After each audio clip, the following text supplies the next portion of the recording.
Hello friends, welcome to मंथन IQ with Chandresh. मंथन IQ with Chandresh के इस ऑनलाइन प्लेटफॉर्म में आप सभी का स्वागत है। दोस्तों, हमारे द्वारा यहाँ पर डेली करंट अफेयर डिस्कस किया जाता है।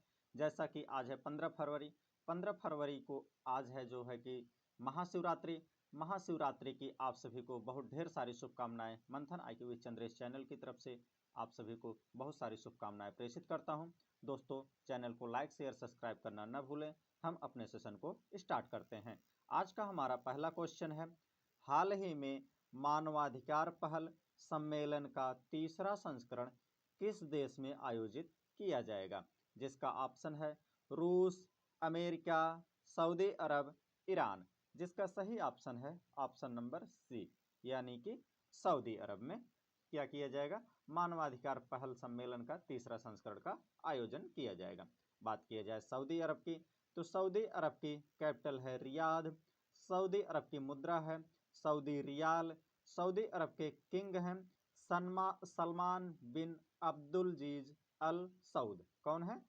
सलमान बिन अब्दुलजीज अल सऊद। तथा सऊदी अरब के प्रधानमंत्री हैं मोहम्मद बिन सलमान अल सऊद। बात किया जाए सऊदी अरब की, तो सऊदी अरब में नुसुक उमरा सेवा शुरू की है। कौन सी सेवा? सऊदी अरब ने नुसुक उमरा सेवा शुरू की है। बात किया जाए जो है कि सऊदी अरब की, तो भारत और सऊदी अरब ने संयुक्त सहयोग को बढ़ावा देने के लिए संयुक्त कार्य समूह का गठन किया है। बात किया जाए सऊदी अरब की, तो सऊदी अरब ने P4 जागरूकता कार्यक्रम जो है कि शुरू किया है तथा तेलुगु भाषा दिवस भी मनाया है। हम बढ़ते हैं अपने अगले क्वेश्चन की तरफ। आज का हमारा अगला क्वेश्चन है, हाल ही में किस राज्य सरकार ने विधायकों के लिए AI आधारित डिजिटल उपस्थिति प्रणाली शुरू की है? जिसका ऑप्शन है गुजरात, मध्य प्रदेश, आंध्र प्रदेश, हिमाचल प्रदेश। जिसका सही ऑप्शन है ऑप्शन नंबर सी, यानी कि हिमाचल प्रदेश ने शुरू किया है।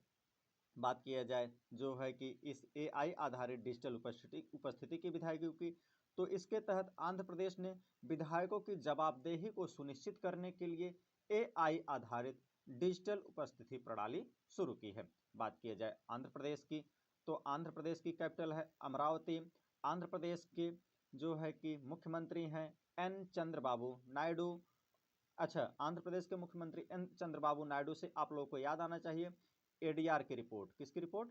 ADR की रिपोर्ट। ADR के रिपोर्ट के अनुसार भारत के सभी मुख्यमंत्रियों में से जो है कि चंद्रबाबू नायडू सबसे धनी मुख्यमंत्री हैं या सबसे अमीर मुख्यमंत्री हैं। आंध्र प्रदेश के गवर्नर हैं जस्टिस अब्दुल नजीर। बात किया जाए आंध्र प्रदेश की, तो आंध्र प्रदेश भारत में सर्वाधिक मात्रा में फलों का उत्पादन करता है तथा आंध्र प्रदेश में ही सर्वाधिक मात्रा में भारत में केले का भी उत्पादन किया जाता है। बात किया जाए आंध्र प्रदेश की, तो आंध्र प्रदेश सरकार ने 24 घंटे के भीतर 5,555 महिलाओं एवं छात्रों को ई-साइकिल वितरित करके जो है कि गिनीज वर्ल्ड ऑफ बुक में रिकॉर्ड बनाया है।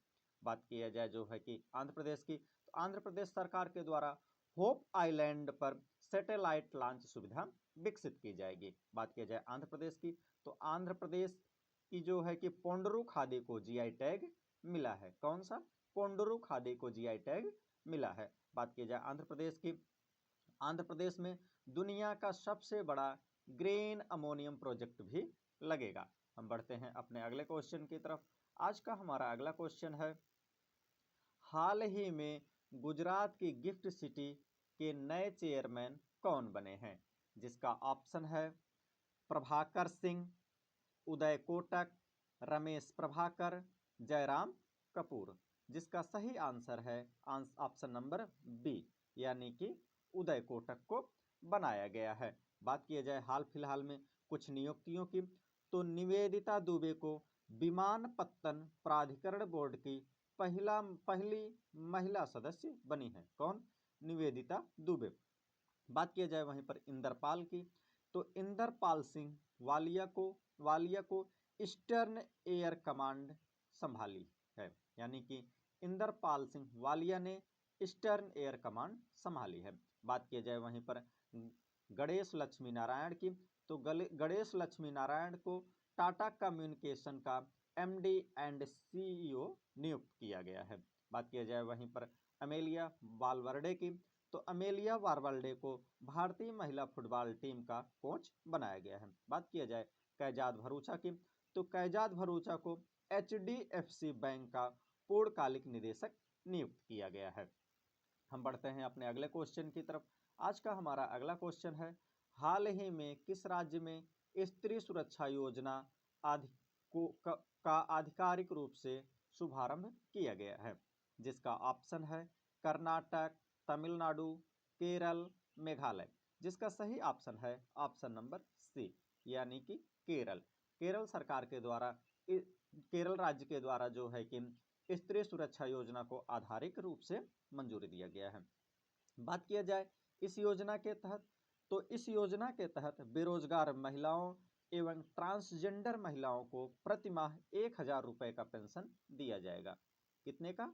1000 रुपए का पेंशन बेरोजगार महिलाओं एवं ट्रांसजेंडर महिलाओं को दिया जाएगा। बात किया जाए केरल की, तो केरल को नारियल की भूमि भी कहा जाता है। क्या कहा जाता है केरल को? केरल को नारियल की भूमि कहा जाता है, परंतु नारियल के उत्पादन में कर्नाटक प्रथम स्थान पर है।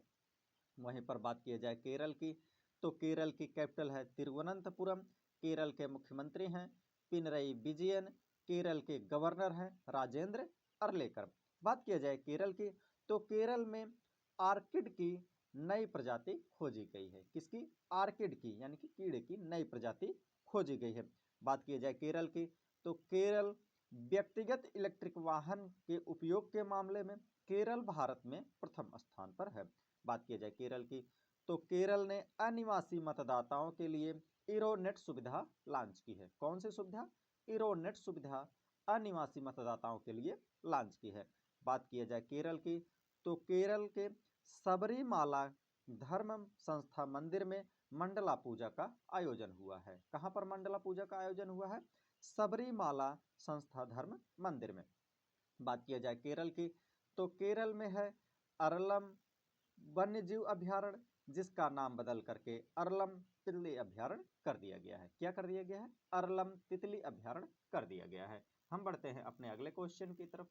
हमारा आज का अगला क्वेश्चन है, हाल ही में कहां पहली ब्रिक्स शेरपा मीटिंग 2026 हुई है?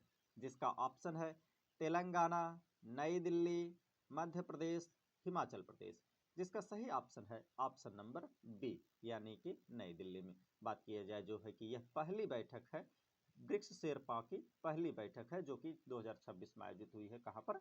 नई दिल्ली में आयोजित हुई है। अच्छा, इससे आपको याद होना चाहिए, ब्रिक्स 2026 का जो कि 18वां संस्करण होगा, मतलब 18वां साल होगा, तो स्थापना का, इसका आयोजन भी भारत में हो रहा है। बात किया जाए इस शेरपा मीटिंग की, तो यह शेरपा मीटिंग जो है कि 9 से 10 फरवरी 2026 को नई दिल्ली में आयोजन किया गया, और इसकी अध्यक्षता, और इससे जो है कि इसके बाद जो है कि अध्यक्षता औपचारिक रूप से शुरू हो गया है। अच्छा, इसका शीर्षक क्या रहा इस मीटिंग का?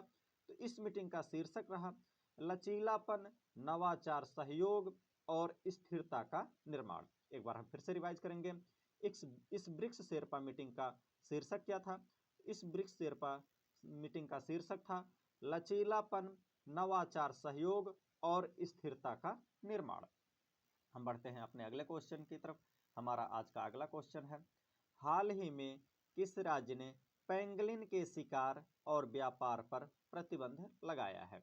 जिसका ऑप्शन है नागालैंड, मणिपुर, असम, इनमें से कोई नहीं। जिसका सही ऑप्शन है ऑप्शन नंबर ए, यानी कि नागालैंड। नागालैंड सरकार ने पेंगुलिन नामक जीव के शिकार एवं व्यापार पर पूरी तरह से प्रतिबंध लगा दिया है। बात किया जाए नागालैंड की, तो नागालैंड की कैपिटल है कोहिमा। नागालैंड के मुख्यमंत्री हैं नेफ्यू रियो। नागालैंड के गवर्नर हैं अजय कुमार भल्ला। बात किया जाए नागालैंड की, तो नागालैंड ने पुराने हस्तलिखित जन्म एवं मृत्यु अभिलेखों का डिजिटलीकरण की शुरुआत की है। बात किया जाए नागालैंड की, तो नागालैंड में रुसोमा संतरा महोत्सव मनाया गया। कौन सा महोत्सव? रुसोमा संतरा महोत्सव मनाया गया। बात किया जाए नागालैंड की तहोया नागाएंसिस नामक पौधे की नई प्रजाति नागालैंड में खोजी गई है। बात किया जाए नागालैंड के अन्य तथ्यों की, तो नागालैंड अपने सभी जिलों में वृद्धाश्रम भी स्थापित करेगा। बात किया जाए नागालैंड की, तो नागालैंड में 2 दिवसीय या 2 दिन के 22वें राष्ट्रमंडल संसदीय संघ सम्मेलन का समापन हुआ है। हम बढ़ते हैं अपने अगले क्वेश्चन की तरफ। हमारा आज का अगला क्वेश्चन है, हाल ही में विश्व रेडियो दिवस कब मनाया गया? जिसका ऑप्शन है 10 फरवरी, 11 फरवरी, 12 फरवरी, 13 फरवरी। जिसका सही ऑप्शन है ऑप्शन नंबर डी, यानी कि 13 फरवरी को विश्व रेडियो दिवस मनाया गया है। बात किया जाए विश्व रेडियो दिवस की थीम की, जो आपके परीक्षाओं के लिए बहुत महत्वपूर्ण है, तो इसकी थीम है radio and artificial intelligence, AI is a tool not a voice. एक बार हम फिर से रिवाइज करेंगे, radio and artificial intelligence, AI is a tool not a voice. बात किया जाए जो है कि 13 फरवरी को और कौन सा दिवस मनाया जाता है, तो 13 फरवरी को राष्ट्रीय महिला दिवस मनाया जाता है। यानी भारतीय राष्ट्रीय महिला दिवस कब मनाया जाता है? 13 फरवरी को ही मनाया जाता है। तो इससे आपको याद आना चाहिए कि जो है कि अंतर्राष्ट्रीय महिला दिवस कब मनाया जाता है, तो अंतर्राष्ट्रीय महिला दिवस 8 मार्च को मनाया जाता है। बात किया जाए फरवरी महीने के कुछ प्रमुख तिथियों की, तो 1 फरवरी को भारतीय तटरक्षक दिवस मनाया जाता है, 2 फरवरी को विश्व आर्द्रभूमि दिवस मनाया जाता है, और भारत में आर्द्रभूमियों की संख्या कितनी हो गई है? अब 98 हो गई है। वहीं पर 4 फरवरी को विश्व कैंसर दिवस तथा अंतर्राष्ट्रीय मानव बंधुत्व दिवस मनाया जाता है। बात किया जाए 7 फरवरी की, तो 7 फरवरी को राष्ट्रीय अश्वेत HIV एड्स जागरूकता दिवस मनाया जाता है। बात किया जाए 9 फरवरी की, तो 9 फरवरी को अंतर्राष्ट्रीय मृगी दिवस मनाया जाता है। बात किया जाए 10 फरवरी की, तो 10 फरवरी को विश्व दलहन दिवस मनाया जाता है। बात की जाए 11 फरवरी की, तो 11 फरवरी को अंतर्राष्ट्रीय महिला एवं बाल विकास दिवस मनाया जाता है। वहीं पर बात की जाए 12 फरवरी की, तो 12 फरवरी को डार्विन दिवस मनाया जाता है, डार्विन की उपलब्धियों के बारे में जागरूकता फैलाने के लिए। अब वहीं पर जो है कि 13 फरवरी को विश्व रेडियो दिवस मनाया गया है तथा 13 फरवरी को ही राष्ट्रीय महिला दिवस भी मनाया गया है। हम बढ़ते हैं अपने अगले क्वेश्चन की तरफ। आज का हमारा अगला क्वेश्चन है, हाल ही में भारत और किस देश के बीच फोर्स ने एक ज्वाइंट एक्सरसाइज इन सीटू की है? यानी कि जो है कि इन सीटू का ज्वाइंट एक्सरसाइज भारत और किस देश के बीच हुआ है? बात किया जाए इसके ऑप्शन की, तो इसका ऑप्शन है सिंगापुर, थाईलैंड, मलेशिया, श्रीलंका। जिसका सही ऑप्शन है ऑप्शन नंबर बी, यानी कि थाईलैंड। यानी कि इन सीटू एक्सरसाइज भारत और थाईलैंड के बीच हुआ है। बात किया जाए थाईलैंड की, तो थाईलैंड की कैपिटल है बैंकॉक, थाईलैंड की मुद्रा है थाई बहत, थाईलैंड के प्रधानमंत्री हैं अंतिम चार विकुल। बात किया जाए थाईलैंड की, तो भारत एवं थाईलैंड के बीच मैत्री युद्धाभ्यास होता है। कौन सा युद्धाभ्यास? मैत्री युद्धाभ्यास भारत एवं थाईलैंड के बीच होता है। थाईलैंड के बारे में हम आपको कुछ बहुत महत्वपूर्ण फैक्ट्स बता रहे हैं। थाईलैंड जो है कि घुड़सवारी चैंपियनशिप, एशियाई घुड़सवारी चैंपियनशिप थाईलैंड में अभी हाल फिलहाल में हुई है। बात किया जाए मोस्ट इंपॉर्टेंट फैक्ट की, तो चक्रवात मोथा का नाम थाईलैंड ने रखा था। किसने रखा था? थाईलैंड ने रखा था चक्रवात मोथा का नाम। हम बढ़ते हैं अपने अगले क्वेश्चन की तरफ, जो कि आज का हमारा लास्ट क्वेश्चन होगा। हाल ही में किसे चांग क्रैंडल मानवतावादी पुरस्कार 2026 प्राप्त हुआ है? जिसका ऑप्शन है आर वेंकटेश, हरिप्रिया, अरविंद और उपर्युक्त दोनों, इनमें से कोई नहीं। जिसका सही ऑप्शन है ऑप्शन नंबर सी, यानी कि उपर्युक्त दोनों, अर्थात आर वेंकटेश और हरिप्रिया अरविंद दोनों को मिला है। बात किया जाए तो ये दोनों पुदुचेरी में एक डॉक्टर हैं।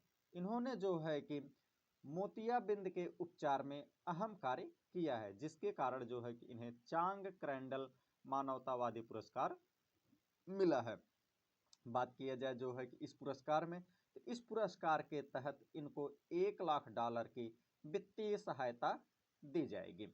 बात किया जाए कुछ अन्य जो है कि पुरस्कार की, तो दलाई लामा को 68वें ग्रैमी अवार्ड में उनको अपना व्यक्तिगत पहला ग्रैमी अवार्ड मिला है। किसको? दलाई लामा को। बात किया जाए वहीं पर जो है कि एक अन्य तथ्य की, तो बनारस साहित्य महोत्सव में नमिता गोखले को Bharatendu Harishchandra life time achievement award मिला है। अच्छा, Bharatendu Harishchandra life time achievement award किसे मिल गया है? नमिता गोखले को मिल गया है। दोस्तों, जो है कि डेली करंट अफेयर के लिए मंथन IQ विद चंद्रेश चैनल को लाइक करें, शेयर करें, सब्सक्राइब करें। आप अपने व्यक्तित्व का इस तरह से विकास करें कि महिलाएं एवं बच्चियां आपके साथ अपने आप को सुरक्षित महसूस कर सकें। आप सभी का बहुत बहुत धन्यवाद।